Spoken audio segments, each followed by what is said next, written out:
Salut à tous. Donc aujourd'hui on a fait du palissage. Comme vous voyez derrière moi, les haricots pour une bonne partie, une grosse moitié ont été faits. Tout le stock de rames que j'avais récupéré donc a été posé. Maintenant ça me reste simplement à faire du réappro. Il m'en manque à peu près pour 2000 m².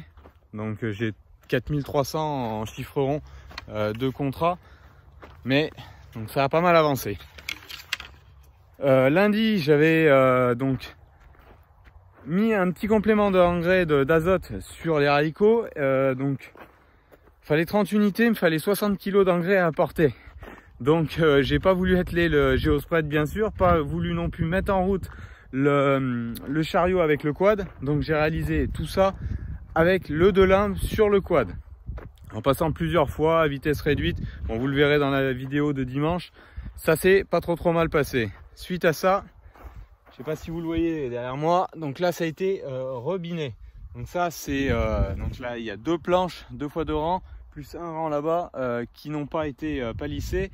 Sinon vous voyez il y en a une grande partie et ça reste le bout juste là à faire. Bon, les haricots avancent bien comme vous voyez, donc on a eu quelques brûlures sur les premiers cotylédons que vous voyez ici.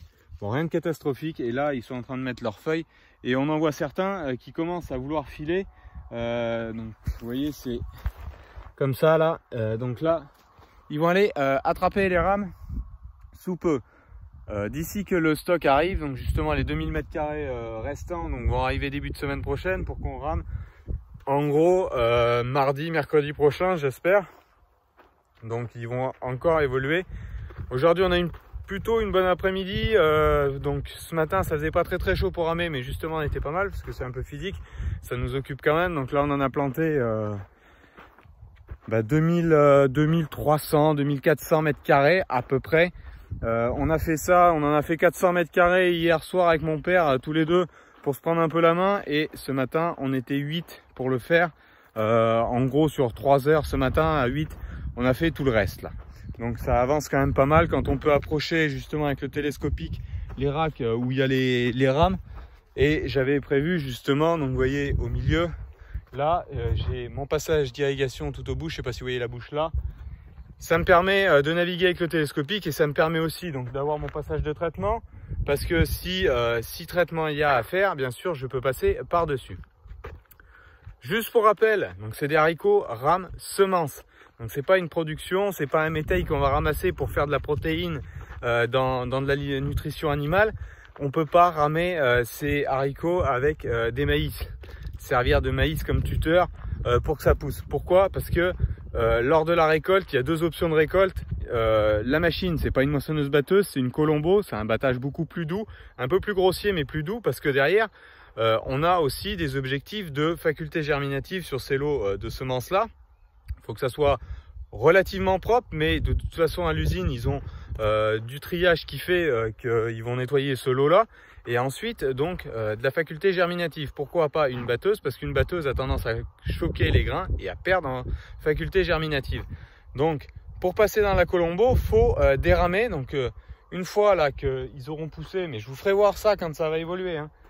Donc ils vont pousser, ensuite donc on plante, vous voyez, on plante les rames à l'intérieur du rang. Là on va passer donc soit avec une faucille, soit avec un rotofil à la débroussailleuse pour couper tous les haricots, les laisser sécher un petit peu, et ensuite on dérame.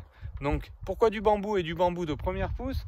En plus le but c'est que une fois qu'ils vont avoir séché un peu sur la rame, on dépique et on pousse avec la main sur le bambou pour créer un andin ici. Alors vu la surface que j'ai, je pense et j'espère que la machine passera avaler cet andin là. Sinon l'autre solution c'est de le faire, de ramasser tout en vrac et battre à poste fixe dans la colombo. Mais pour cela, si on était avec du maïs, aller détortiller les haricots sur les maïs, c'est absolument impensable. Donc voilà, parce que j'ai eu pas mal de remarques sur Facebook que ça marche très bien et qu'il faut faire comme ça. Bah oui, mais on peut faire comme ça effectivement. Mon cousin a eu fait du haricot lablab dans des sorgho. Ça c'est possible, mais c'est pas pour ramasser la semence, et là c'est franchement impossible.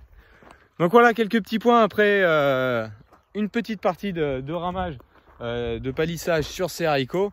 Donc vous voyez, ça prend un petit peu tournure, et j'essayerai justement, ça sera pas tout fini, mais de vous faire 2-3 images au drone de la parcelle dans la vidéo de dimanche. En plus de ça, Je suis en train de rentrer un petit peu de gravat pour un futur projet, mais ça je vous en parlerai sous peu. Je pense que vous devez vous douter de ce qui va se passer dans les mois à venir en termes de bâtiment. Bon, je vous ai donné un indice déjà assez gros, je pense.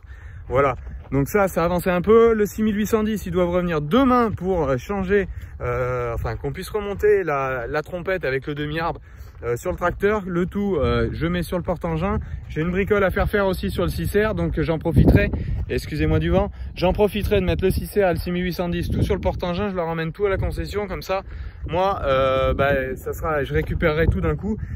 Et ça m'arrangera aussi. Bon, désolé pour le vent, j'avais pas la caméra, j'avais pas le micro. Ça va être encore un peu la cata parce que là j'écoute le vent.